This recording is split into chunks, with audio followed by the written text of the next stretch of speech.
have to speak quite quietly in this one because, well, it's not mega late. It's 11:15. Just let you know. He hasn't arrived suddenly as I started speaking, which is not like him. He's just sitting like that. He looks a bit moody.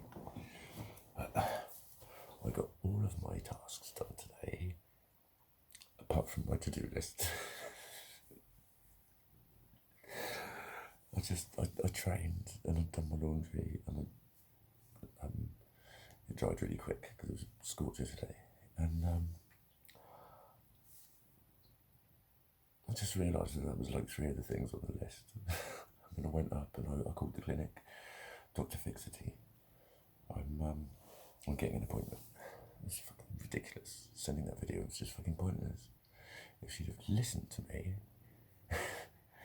when I was speaking, they'd have just made me an appointment. Anyway, I've got one now, so that's cool. And what else? I didn't like her again. As I was chatting about it and telling her, I said, like, weirdly enough, I can dance. She's like, where are you dancing? I said, all over Bournemouth. I said, I can ride my bike. She's like, oh, that's good. I'm thinking, no, don't fucking say it like that. Literally, I said, but there's so many other simple tasks that are just, they take ages, you know. So I can ride my bike 5 miles. I can't walk to car and back without being in agony. That's the difference. And at one point I said, like, if he's not able to do anything, I'm going to have to say I'm disabled. Well, you're not disabled if you can dance. Yes, you are. You're disabled if, after an event, illness, accident, you are not able to do things that you were able to do before. That's when you become disabled. You're not able to do them in the same way. So, fucking walking about 50 metres without being in agony is a sort of normal expectation, is it not? And that is something I can't do. So, we shall see. She reckons about a month. But what else did I get done? It was just a few things that were just taking up headspace. But I got them all done. Apart from taking the shit off the walls because I couldn't find my staple remover. I was like, you're fucking kidding me. It was in the drawer, which has got tools in it, and it's separated into tools that are like hard tools, and tools that are little ones like staplers and knives and little pairs of scissors and those kinds of tools, little tapes, paper clips, that sort of shit. And then like screwdrivers and drill bits and screwdriver heads and all that in the toolbox. I was like, you're fucking kidding. Literally every item, I can tell you where it is, it's got its own shelf or pocket or part of a bag or something, literally. But I can't find that. So I couldn't take the rest of my shit off the wall. Hello, baby. I'm quite chilled tonight. It was nice in town again. It's nice in town. Loads of friendly people again. Loads. There were some girls taking the piss out of me, but they were having fun. They were tweenies, teenies, young teenies, whatever. But I don't think they were being horrible. They were having a laugh. They thought it was funny. They thought it was hilarious. But I bet with a bit of a chat, they'd probably see that, you know what I'm saying? If someone said that guy's really like fucking, he can get really spun out by shit like that, they'd probably feel quite bad because they were just having fun. They were smiling a lot. They were chatting to me and stuff. But she was taking the piss out of my dancing a little bit, which is fine. they were having fun. And what else? The security guard where I got booted from Boscombe was in Boscombe. I stopped for an ice cream, and he came up to me and he was like, "Any problems?" He was really nice. He was really sound. He was meaning like, is anyone giving you any shit or anything like that? I was like, no. I told him about the geezer yesterday. I said, but I was in town. I said, fucking, if he was going to do something, he'd have done it. You know, when people threaten you, or someone says such and such is after you, I'll just go, oh, is he? What are you fucking here then? Why are you here telling me about it? I'm not fucking scared. Never been scared when someone says that. should I be worried? Is he here? Hard men don't tell people what they're going to do. They just do it. If they want to fucking turn someone over, they fucking will. So yeah, he was fuck all. I hope. He's probably just pissed or something. Just aggressive. Do you know what the geezer said straight away when I said it? The way when he looked at me, what the fuck are you doing? His instant response, he went, "You're going to make that happen in better people." It was lovely. And oh yeah, there was 2 guys that stopped. And this was really good, this one. They were just, they caught the vibe, do you know what I mean? They're being friendly and stuff. And so I came over and had a little chat. And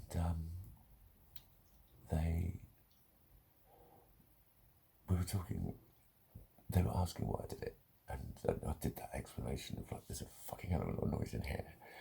And we just straight away got it. He went, right, so it's just an outlet. I said, yeah, really, a lot of ways it is. And so then the other dude started asking what my issues were, so I started naming them. And then he did that. You've just got to think, though, and I knew he was about to say, you just got to say, I'm not going to let this affect me. And I went, no. And he started to dig in a bit. I went, no, please, it's not that. I said, I did that for years, and that's what fucked me up. Because what you're doing is you're not accepting yourself. And that other dude, he just got it straight away. I said, you own it as it is. Yeah, there are a load of fucking problems, blah, blah, blah. But now this is what I can do with it. And this dude, it was like the bells ringing on a Sunday morning. Oh, I used to hate that sound. I used to live ding ding ding ding ding ding ding. It's never in rhythm, is it? Never. All right, mate. All right. Look at him. Oh my god, I saw the cuddliest cat today. No, I'm digressing. But no, the geezer was, he was like, yeah, no, that's it. You're right. Rather than just rejecting it. Because, like, you know, when you reject something, or say, you know, this isn't happening, for some people that works. But for other people, you just swallow the poison again and it gets worse.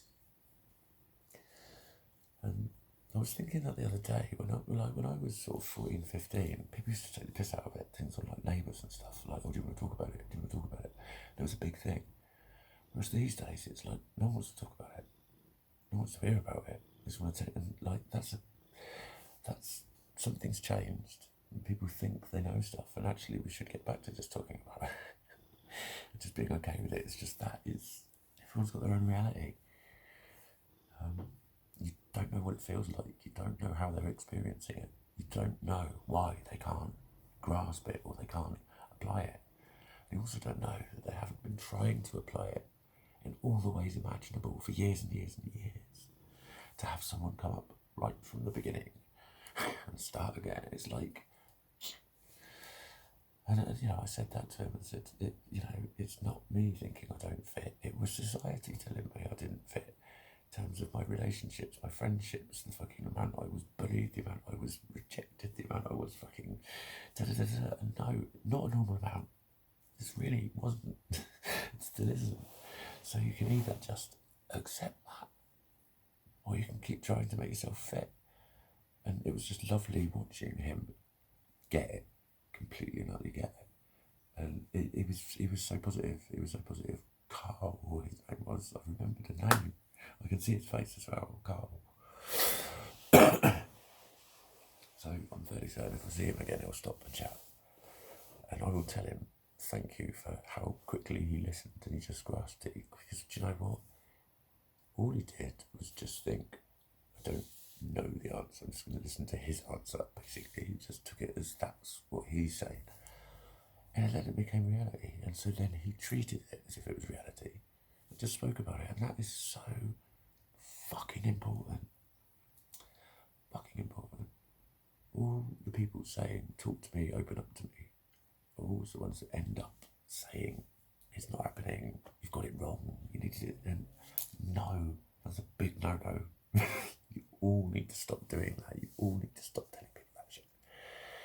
what they're feeling is what they're feeling. How they experience it is how they experience it. How they describe it is how it is.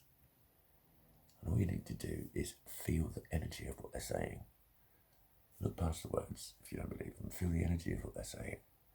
And think, that guy, that girl is in fucking pain. They're angry because of they're in pain or whatever. They're going through something really fucking unpleasant and they're really fucking confused. They don't need me telling them it's not fucking happening. Because when enough people do it, you end up hilarious.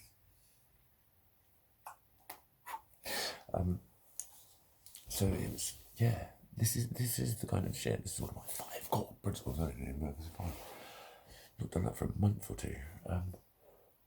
It really is the sort of shit that I want out there for people to just stop a tick, think, listen, even if you don't understand, try and just get it.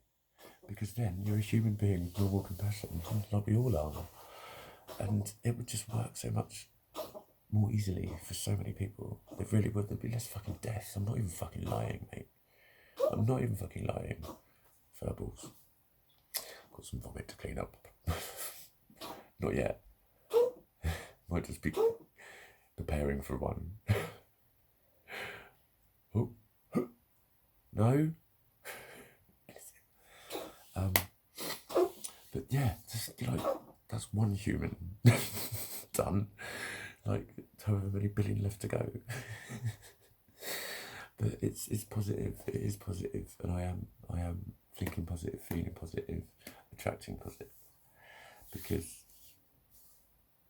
again, this is another thing about the accepting it all, right? When you do that, this isn't hurting me, I'm better than this. What you're actually doing is rejecting a part of yourself. So then when you're doing your law of attraction shit, you ain't manifesting with all that you are. There's a bit of you that's like, I don't like that. This is me. It doesn't work unless you manifest with all that you are. And that was the conclusion I reached that night in February, last February, when I was curled up. And the negative shit, and I was just thinking about the feelings that came with it. And the schemers that I was about to discover were called schemers. No, I discovered it by then, actually, yeah. It was just afterwards, so. But I thought, yeah, this is what I'm really manifesting, because all of this shit that I got buried comes up. And then there's a lot of me there.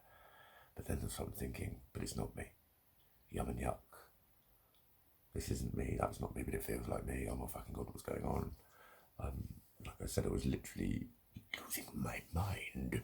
I literally was. And it bruised my head. I've got brain bruising. But even with my brain bruising, I still look hilarious. And I'm still one fluffy cunt. But I'm a happy enough fluffy cunt.